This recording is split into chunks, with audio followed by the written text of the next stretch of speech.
Hey friends, I want to talk about something that I've been meaning to write an essay about for literally years, but still have not managed to find the courage, inspiration, activation energy to do so. So instead I'm doing a video today. Maybe I'll write that essay in the future. That is one way, just as an aside, that I like about these vlogs is sometimes it's nice to sort of gather my thoughts about a topic and speak about them verbally before I write an essay about it. So I foresee that I will write this as an essay at some point, but in any case, I want to talk about speciesism. I think in Western culture, there's been over the last few decades a growing understanding of discrimination and the various forms that it takes. And people are rightly concerned with sexism and racism and other forms of discrimination, of hatred.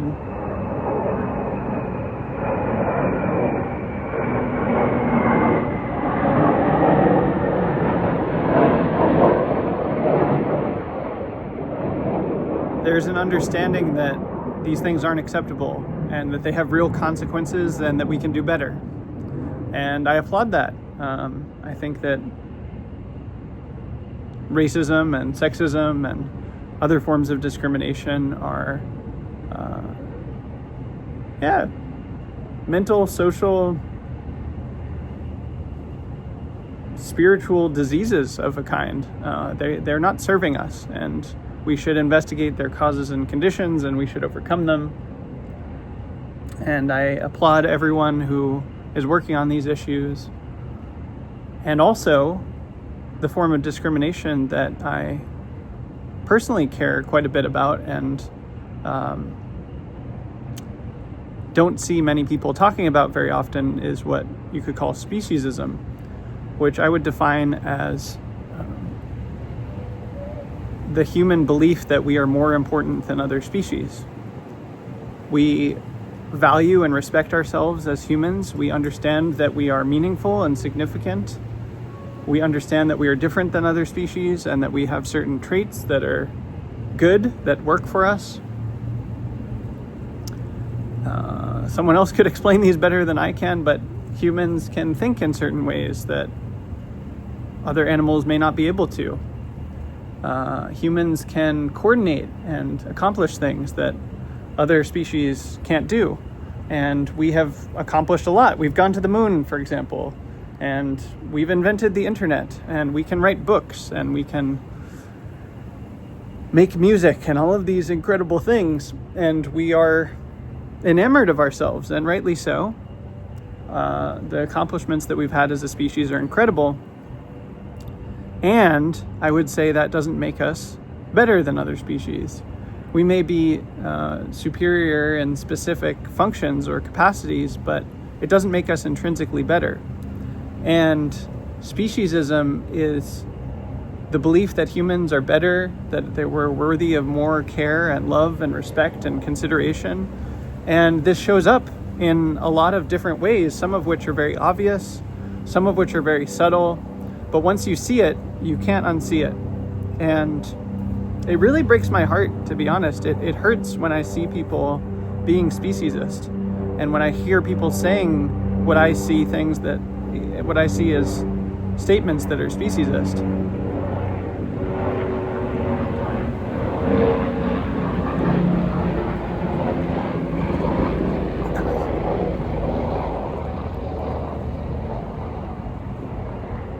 From the perspective that a lot of people have, these things may seem insignificant or unimportant, but as we know from other forms of discrimination, the way we see things really matters, and the way we speak about things really matter, and the choices that we make really matter.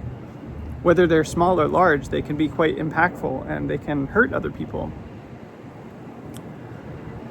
Even the word people, for example, to me the word people does not imply humans. To a lot of people it does. People just means other humans. But to me, people is synonymous with beings who are worthy of love and respect and care and consideration, kindness. All beings are worthy of love and respect and care and consideration and kindness. This is something that I really encountered directly in my own experience through a long solitary retreat in the woods of Vermont when I was training at Maple. At the beginning of that retreat, I saw trees and the forest there as just material, right? I think this is the way a lot of people see it. It's an object, it's a tool, it's use, it has use. The Aletheia people and the Heideggerians would say that this is the technological attunement, that we're concerned with what things can do for us, what their function is. But there's also the poetic attunement, which is relating from being to being.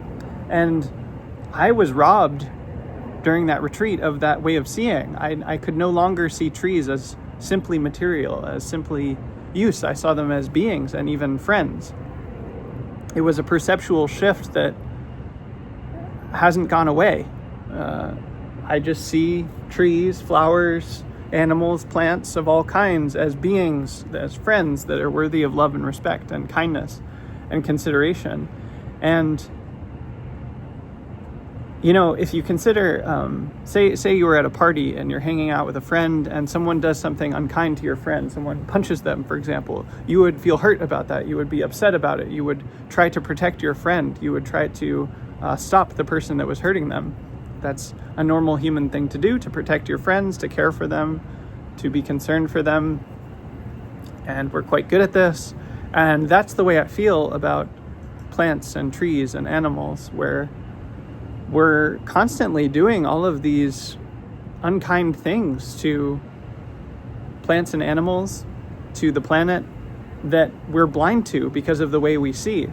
It's habitual. We consider these things to be material. We consider these things to be lesser than us. We consider them to be objects. We consider them to be property, when they are in fact beings, when they are worthy of love and respect, when they are friends in the same way as we can see other beings, other humans as friends. We can see all people as friends, as beings worthy of love and respect. And that matters. It matters when we're kind. It matters when we're unkind.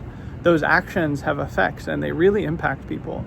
A lot of these forms of discrimination are ones that we have systemically been blind to. And part of the work of activism is to show people, oh no, there are harms here that are being done that you can't even see. And that's what I'm trying to speak to in this video, is the way that we see plants and animals matters. And plants and animals and this earth are worthy of love and respect and kindness and consideration. Even if we don't see it that way, they actually are. And they can't speak to us in English, but they matter. They really matter. We have to flourish alongside our animal and plant friends, alongside this earth.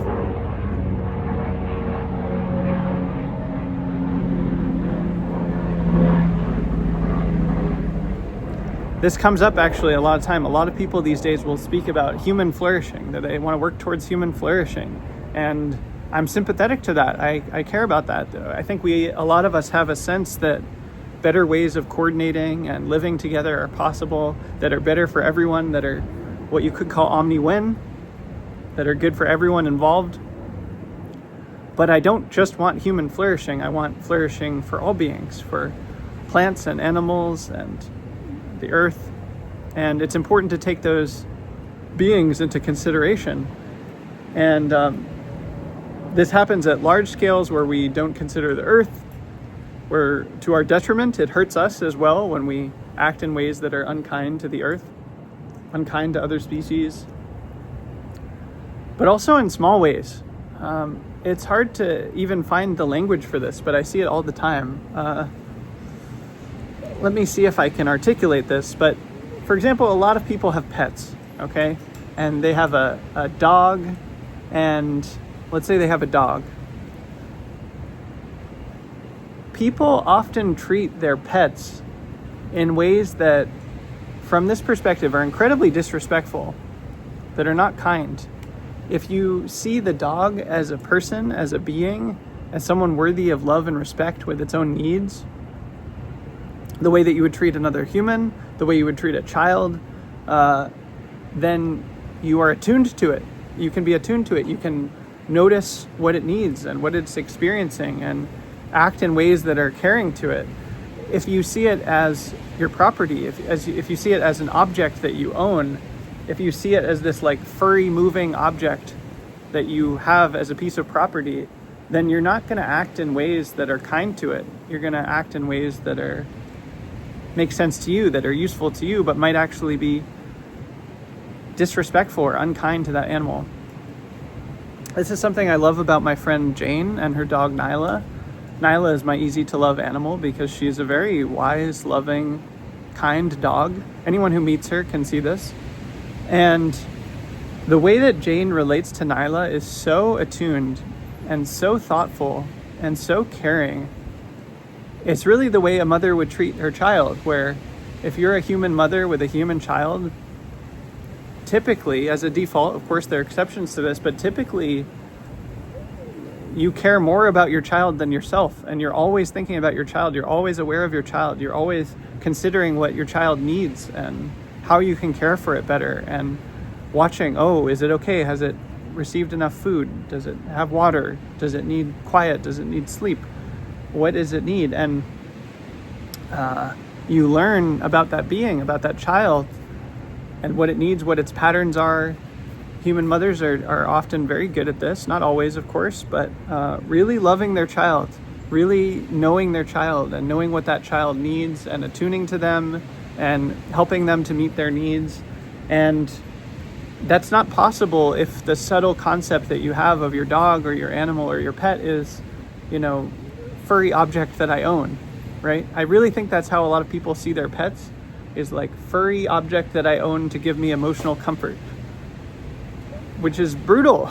It's brutal, and it breaks my heart in all these small ways when I see people having that concept of an animal and treating it disrespectfully from that place in a way that they don't even know. It's not that they're trying to be cruel. It's not that they're trying to be unkind. It's not that they're malicious. But that way of seeing, that concept that they have in their mind, fundamentally generates actions that are disrespectful, that are unkind, that are not what that being needs. And if you watch the animal, you can see this. The animal will bark or whine or growl and say, I don't like this. Please don't treat me this way. This isn't what I need. And the humans are just oblivious to this because it's outside of their conceptual way of seeing, right? It doesn't make sense to them.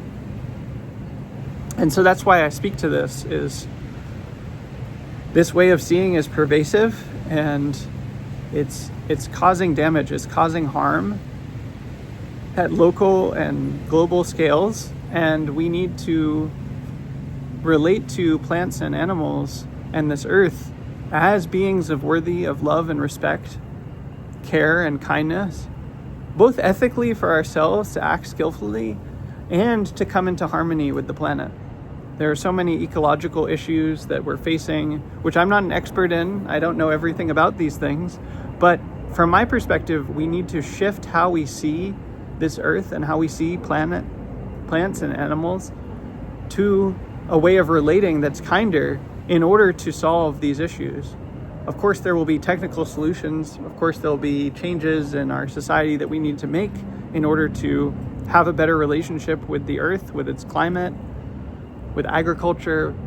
But it starts with a different way of seeing. And it's one that's available to all of us.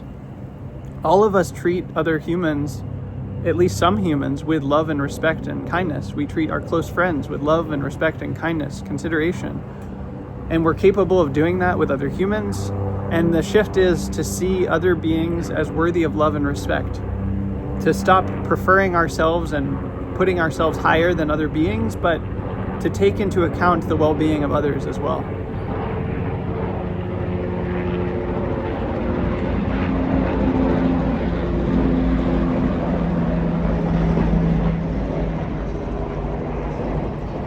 I would really implore you to investigate this in your own experience, the way that you see plants, the way that you see animals, the way that you see Earth, the way that that shows up in small and large choices that you make, and ask, is this true? Is this a true concept of this animal? Is this a true concept of this plant?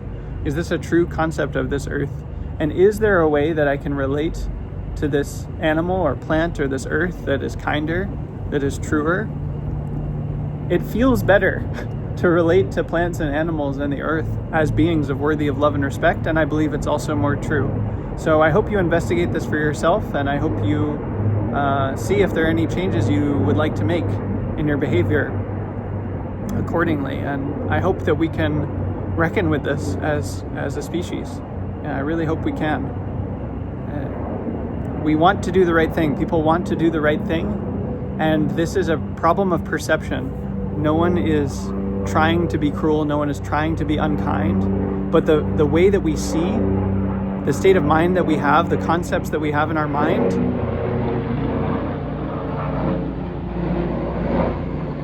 automatically generate unkind actions. They're the root of unkindness that's very widespread. It's everywhere once you see it, and we owe it to ourselves and to this planet to do better, to be kinder, to be more respectful, to be more loving.